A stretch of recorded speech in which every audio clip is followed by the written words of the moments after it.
Hello বন্ধুরা, কেমন আছো তোমরা সবাই? আশা করছি তোমরা সবাই অনেক ভালো আছো। কুটুন্দি ব্লগিং চ্যানেলে তোমাদের সকলকে জানাই স্বাগত।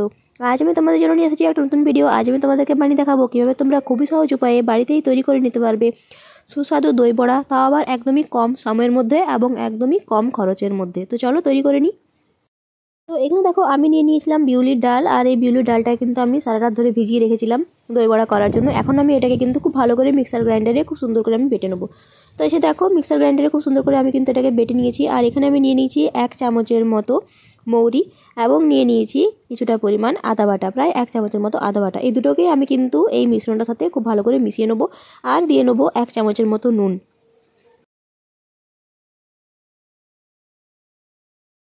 খুব ভালো করে আমি কিন্তু এটাকে ফেটিয়ে নেব প্রায় 10 মিনিটের মতো।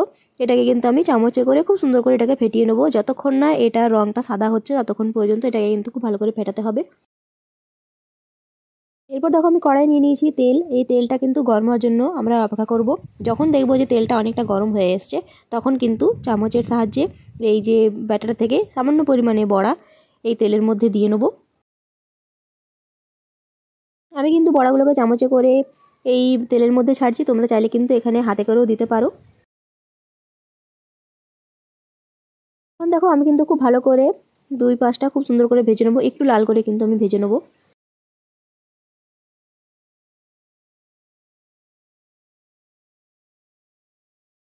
দই বড়ার প্রত্যেকটা বড়া কিন্তু খুব ভালো করে ভাজা হয়ে গেছে, এই যে দেখতেই পাচ্ছ। এখন দেখো আমি বাটিতে নিয়ে নিয়েছি সামান্য পরিমাণ জল, আর এই জলটা কিন্তু খুব ভালো করে আমি গরম করে নেবো। জলটা খুব ভালো করে গরম হয়ে এলে কিন্তু এই বড়াগুলো আমি এই জলের মধ্যে দিয়ে নেবো। বড়াগুলোকে 1 মিনিট ভিজিয়ে রাখার পর কিন্তু আমি এগুলোকে খুব ভালো করে কিন্তু ছেঁকে তুলে নেবো, মানে জলটা কিন্তু আমি বের করে দেবো। তারপর কিন্তু আমি এটাকে একটা প্লেটের মধ্যে রেখে নেবো। তো এখানে দেখো দই বড়ার জন্য আমি কিন্তু এখানে নিয়ে নিয়েছি তোমার টক দই, আর এই টক দইটাকে আমি কিন্তু খুব ভালো করে ফেটিয়ে নেবো। টক দইটার মধ্যে আমি মিশিয়ে নেবো 1 চামচের মতো নুন এবং মিশিয়ে নেবো 1 চামচের মতো চিনি। এরপর কিন্তু আমি টক দইটা আরও ভালো করে খুব সুন্দর করে কিন্তু এটাকে আমি ফেটিয়ে নেবো। দেখো এই দই বড়া থেকে কিন্তু বড়াগুলোকে নিয়ে, যে বড়াগুলো আমি ভেজে রেখেছিলাম সেই বড়াগুলোকে আমি কিন্তু নিয়ে একটা বড়াকে আমি এই দইয়ের মধ্যে ছেড়ে নেবো। তারপর খুব ভালো করে এদিক ওদিক উল্টে পাল্টে নিয়ে যাতে দইয়ের যে জলটা, দইটা যাতে বড়াটার মধ্যে ঢুকে যায়, তারপর কিন্তু এটাকে আমি চুবিয়ে খুব সুন্দর করে প্লেটে তুলে নেবো। এখন দেখো আমি কিন্তু বড়াগুলোকে, যেগুলোকে আমি দই ভিজিয়ে রেখেছিলাম সেগুলোকে কিন্তু আমি খুব ভালো করে তুলে নিচ্ছি।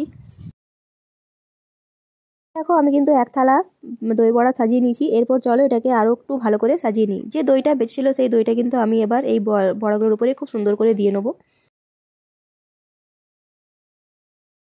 এরপর আমি এতে দিয়ে নেবো সামান্য পরিমাণ ধনে জিরে গুঁড়ো, উপর থেকে ছড়িয়ে নেবো। এখন আমি এতে দিয়ে নেবো সামান্য পরিমাণ লঙ্কার গুঁড়ো। এরপর আমি এতে দিয়ে নেবো সামান্য পরিমাণ আমচুর পাউডার। এরপর দিয়ে নেবো সামান্য পরিমাণ চাট মশলা। এরপর আমি এতে দিয়ে নেবো সামান্য পরিমাণ ঝুরি ভাজা। এখন আমি এতে দিয়ে নেবো ধনেপাতা কুচি। এখন দেখো আমি সসটাকে কিন্তু খুব ভালো করে জল দিয়ে সামান্য পরিমাণে গুলে নিয়েছিলাম, যেহেতু সসটা অনেকটা গাঢ় ছিল সেই জন্য সসটা কিন্তু আমি পাতলা করে দিয়েছি। আর সেই সসটাকে কিন্তু, যে পাতলা সসটা বানিয়েছি সেই পাতলা সসটা কিন্তু আমি এখন এখানে খুব সুন্দর করে দিয়ে নেবো। তো এই দেখো তৈরি হয়ে গেল আমাদের খুব সুস্বাদু এবং একদম কম সময়ের মধ্যে কম খরচের মধ্যে তৈরি করে নেওয়া দই বড়া। তোমরা কিন্তু অবশ্যই বাড়িতে একবার হলেও এটা চেষ্টা করবে। খুবই সুস্বাদু কিন্তু হয়েছিল এটা খেতে, আর খুব সুন্দর সুন্দর দেখতেও লাগছিল। এটা দেখো উপর থেকে খুব সুন্দর কালারিং কিন্তু দেখতে লাগছিল, কালারফুল দেখতে লাগছিল এই খাবারটাকে। তো আমার রেসিপি তোমাদের কেমন লেগেছে অবশ্যই কিন্তু কমেন্ট করে জানিও। ভিডিওটা ভালো লেগে থাকলে কিন্তু চ্যানেলটিকে লাইক, সাবস্ক্রাইব এবং শেয়ার করতে একদম ভুলবে না। সবাই খুব ভালো থেকো, সুস্থ থেকো। খুব তাড়াতাড়ি দেখা হবে তোমার সাথে পরের একটা ভিডিও নিয়ে। তোমরা কিন্তু অবশ্যই বাড়িতে একবার হলেও ট্রাই করবে। আমার ভিডিওটা শেষ পর্যন্ত দেখার জন্য তোমাদের সকলকে অসংখ্য রকম ধন্যবাদ।